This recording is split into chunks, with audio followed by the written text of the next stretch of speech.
오늘 말씀은 요한복음 11장 17절부터 44절까지입니다.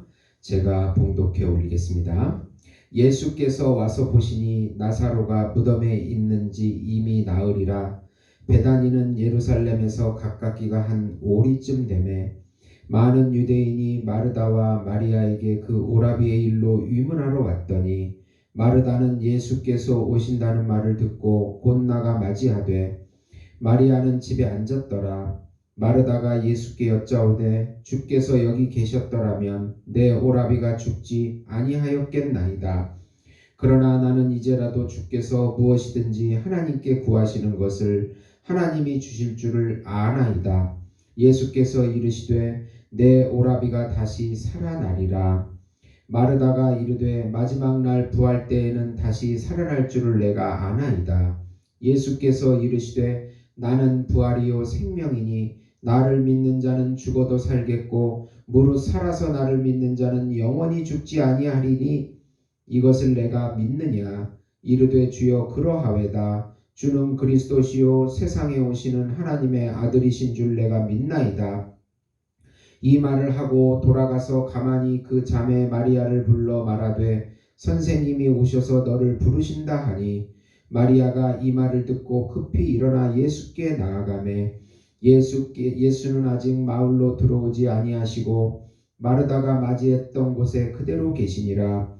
마리아와 함께 집에 있어 위로하던 유대인들은 그가 급히 일어나 나가는 것을 보고 곡하러 무덤에 가는 줄로 생각하고 따라가더니 마리아가 예수 계신 곳에 가서 배웠고 그 발 앞에 엎드려 이르되 주께서 여기 계셨더라면 내 오라비가 죽지 아니하였겠나이다 하더라. 예수께서 그 우는 것과 또 함께 온 유대인들이 우는 것을 보시고 심령의 비통이 여기시고 불쌍히 여기사 이르시되 그를 어디에 두었느냐. 이르되 주여 와서 보옵소서 하니 예수께서 눈물을 흘리시더라. 이에 유대인들이 말하되 보라 그를 얼마나 사랑하셨는가 하며 그중 어떤 이는 말하되 맹인의 눈을 뜨게 할 이 사람이 그 사람은 죽지 않게 할 수 없었더냐 하더라. 이에 예수께서 다시 속으로 비통히 여기시며 무덤에 가시니 무덤이 굴이라 돌로 막았거늘 예수께서 이르시되 돌을 옮겨 놓으라 하시니 그 죽은 자의 누이 마르다가 이르되 주여 죽은 지가 나흘이 되었음에 벌써 냄새가 나나이다. 예수께서 이르시되 내 말이 내가 믿으면 하나님의 영광을 보리라 하지 아니하였느냐 하시니 돌을 옮겨 놓으니 예수께서 눈을 들어 우러러 보시고 이르시되 아버지여 내 말을 들으신 것을 감사하나이다. 항상 내 말 들으시는 줄을 내가 알았나이다. 그러나 이 말씀 하옵는 것은 둘러선 무리를 위함이니 곧 아버지께서 나를 보내신 것을 그들로 믿게 하려 함이니이다. 이 말씀을 하시고 큰 소리로 나사로야 나오라 부르시니 죽은 자가 수족을 베인 배로 동인 채로 나오는데 그 얼굴은 수건에 쌓였더라. 예수께서 이르시되 풀어놓아 다니게 하라 하시니라. 아멘. 오늘 말씀은 죽은 나사로를 다시 살리심으로 예수님 자신이 부활이요 생명이심을 모든 사람들에게 보여주시는 내용입니다. 사랑하는 성도 여러분, 복음은 기쁜 소식입니다. 왜 복음이 우리에게 기쁜 소식이 될까요? 죽음이 끝이 아니고 부활과 영생이 예수님을 통해서 주어진다는 소식이기 때문입니다. 예수님은 하나님이시면서 인간으로 오셔서 우리의 죄와 순종을 대신 지시고 감당하시고 부활하심으로 인간의 구원자가 되십니다. 그래서 예수님을 믿음으로 예수님의 영과 생명이 우리 안에 들어와서 대신 살아주시고 부활시켜 주신다는 기쁜 소식입니다. 인간은 죽으면 끝이라고 생각하지만 하나님은 부활과 영생이 있다는 소식을 우리에게 알려주고 계십니다. 예수님을 믿음으로 예수님의 삶을 누리고 예수님의 영에 순종할 때 영생을 여기서부터 누리면서 영원히 마지막 날에 완성될 것이라는 기쁜 소식입니다. 예수님이 길이십니다. 진리이십니다. 생명이십니다. 예수님이 우리 모든 일의 길이십니다. 우리 안에 계신 그 예수님이, 우리는 이리로 갈까 저리로 갈까 고민하지만 예수님이 우리 안에 계셔서 그분이 가십니다. 생명이십니다. 영생이십니다. 우리의 참 실제가 되어주시는 그분이십니다. 이것은 놀라운 소식입니다. 이 복음을 마음껏 누리시는 우리 성도 여러분이 되시기를 예수님의 이름으로 축원드립니다. 우선 예수님은 죽은 나사로를 잔다라고 표현하시고 하나님과 자신의 영광을 보이시기 위하여 다시 살리실 것을 말씀하십니다. 예수님은 사랑하는 나사로의 그 아픈 소식을 듣고 그 병이 하나님의 영광과 하나님 아들의 영광을 보여주기 위한 것이라고 말씀하세요. 그리고 나사로가 이틀 후에 죽자 나사로가 잔다라고 표현하시고 나사로를 깨우러 가자 하심으로 죽음은 잠시 거쳐가는 일시적인 상태라는 것을 알려주십니다. 그러나 제자들은 그것을 깨닫지 못하고 나사로가 정말 문자적으로 잠을 자고 있는데 깨우러 가자, 대화하러 가자 그렇게 이해를 합니다. 예수님께서 늦게 가신 것은 부활 사건을 통해서 제자들에게 참 믿음을 주시기 위함이라고 말씀하고 있습니다.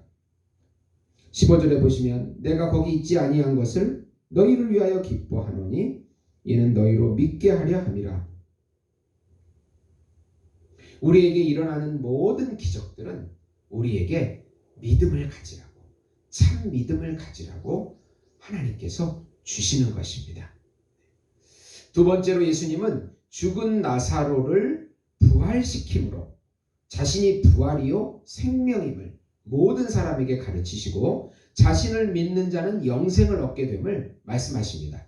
누이 마르다가 예수님이 늦게 오심을 불평하자 예수님은 나사로가 다시 살아날 것이라고 하십니다. 그러나 마르다는 부활 시에나 다시 살아날 것을 믿습니다 라고 얘기하죠. 그러나 예수님은 내가 부활이고 생명이고 믿는 자는 죽어도 살고 살아서 믿는 자는 영원히 죽지 않는다는 놀라운 말씀을 하십니다. 마르다야, 네 앞에 있는 내가 부활이야, 생명이야. 나를 믿으면 영생을 얻게 돼. 그렇게 말씀하고 있는 것입니다. 놀라운 말씀이죠. 우리들도 좀 잘못 알고 있지 않으셨으면 좋겠어요. 우리가 죽은 다음에 부활하고 천국에 가는 것으로 그렇게 생각합니다. 그것도 맞습니다. 그러나 예수님이 말씀하십니다. 우리 안에서 네 안에 내가 있다. 너는 지금 여기서부터 부활과 영생을 누리는 것이다. 마지막으로 예수님이 재림하실 때 완성될 것이지만은 네 안에 있는 내가 부활이고 생명이다. 어떤 삶 가운데서도 내가 너를 부활시킬 것이고 생명을 줄 것이다. 좌절하고 낭망하지 말라. 그렇게 말씀하시는 것입니다. 네. 모든 사람들이 나사로의 죽음으로 슬퍼하자 예수님은 하나님께 하시기를 아버지여 내 말을 들으신 것을 감사하나이다 라고 하심으로 자신이 하나님의 아들이심을 모든 사람에게 알리십니다. 참 믿음을 가지라고 그렇게 기도하신 것입니다. 그런 후에 나사로야 나오라고 하심으로 죽은 나사로를 살리십니다. 예수님은 나사로의 부활을 통해서 자신의 죽음과 부활을 미리 보여주시고 또 자신을 믿는 자들도 또한 부활과 영생을 얻게 되리라는 것을 가르쳐주고 있습니다. 그러니까 나사로의 죽음과 부활의 의미는 두 가지입니다. 예수님의 죽음과 부활을 통한 예수님의 죽음과 부활의 예표가 되는 사건이기도 하고 그리고 또 우리의 죽음과 부활을 보여주고 있는 것입니다. 그것을 예수님께서 그 두 가지를 자신과 우리의 죽음과 부활을 나사로 사건을 통해서 미리 보여주시고 자신이 부활이요 생명인 것을 자신을 믿는 자도 부활과 생명을 얻게 될 것을 가르쳐주고 있는 것입니다. 여러분 죽음을 두려워하지 마세요. 죽음은 잠시입니다. 잠깐 거쳐가는 것입니다. 죽음이 끝이 아닙니다. 사람들이 가장 두려워하는 것이 죽음인데 잘 생각해 보니까 오늘 말씀을 통해서 죽음이 끝이 아니고 잠시 잠자다가 깬 것처럼 그건데 왜 죽음을 우리가 두려워할까요? 그럴 필요가 없는 것입니다. 믿음을 가지면 두려워할 일도 아닙니다. 그리고 그렇게 우리가 이 세상에 매일 필요도 없는 것입니다. 세 번째로 나사로의 사건으로 믿는 자가 늘어나자 바리새인들과 제사장들이 예수를 더 죽이려고 모의하게 됩니다. 나사로 사건이 신자들에게는 부활과 생명이 되지만은 거짓 믿음을 가진 불신자들과 이런 바리새인과 제사장들에게는 질투거리입니다. 그래서 대제사장인 가야바는 한 사람이 백성들을 위하여 죽는 것이 나라를 살리는 길이니까 예수를 죽여서 이 나라를 살리자. 예수가 지금 이렇게 자꾸 선동하면은 로마 군대가 와서 우리 나라를 더욱 짓밟을 것이다. 그러니까 우리 나라를 위해서 예수를 죽이자. 이런 의도로 말을 했는데 사실은 이 말의 의미가 우리 입장에서 보면은 실제로 예수님을 믿는 이스라엘 백성과 또 전 세계 믿게 될 이방 백성을 위해서 예수님이 십자가에 돌아가셔야 된다는 것을 역설적으로 말씀했다고 성경은 말하고 있습니다. 51절과 52절에 보시면 이 말은 스스로 함이 아니요 그의 대제사장이므로 예수께서 그 민족을 위하시고 또 그 민족만 위할 뿐 아니라 흩어진 하나님의 자녀를 모아 하나가 되게 하기 위하여 죽으실 것을 미리 말함이로라. 그러니까 대제사장 입을 통해서 예수님의 죽음을 미리 역설적으로 선포하고 계신 것입니다. 부활이요 생명이신 예수님은 우리에게 영생을 주기 위하여 십자가에 죽으러 오신 하나님의 아들이십니다. 사랑하는 성도 여러분, 인간의 죽음은 잠시 자는 것으로 부활은 자다가 깨는 것으로 예수님이 말씀하십니다. 예수님은 자신이 부활이요 생명이니 자신을 믿음으로 연합되면 자신과 믿음으로 연합되면 지금 여기서부터 영생을 누리게 된다고 말씀하십니다. 하나님의 뜻은 예수님께서 믿는 신자들을 위해서 대신 십자가를 지는 것입니다. 하나님의 아들이신 예수님은 영으로 우리 안에 지금 존재하시면서 부활과 생명이 되어주십니다. 사랑하는 성도 여러분, 부활과 생명이신 예수께서 우리 안에 있는데 무엇이 우리를 그렇게 두렵게 할 수가 있겠습니까?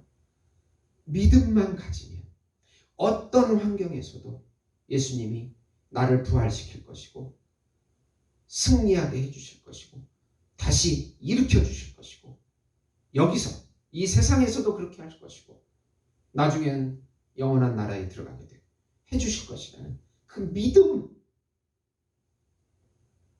그 참 믿음을 오늘 이 시간부터 누리시는 예수목장교회 성도 여러분이 되시기를 예수님의 이름으로 축원드립니다. 기도하시겠습니다.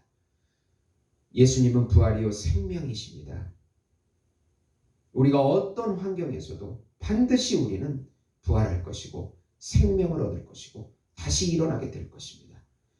우리에게 주는 수많은 환난이나 어려움 속에서도 우리가 낭망하지 않게 해주시고 다시 일어서서 예수님을 믿고 길이 되어주시는 그분을 의지하면서 한 걸음 한 걸음 살아나갈 수 있도록 성령께서 충만하게 역사해 주시옵소서. 예수님의 이름으로 기도드리옵나이다. 아멘.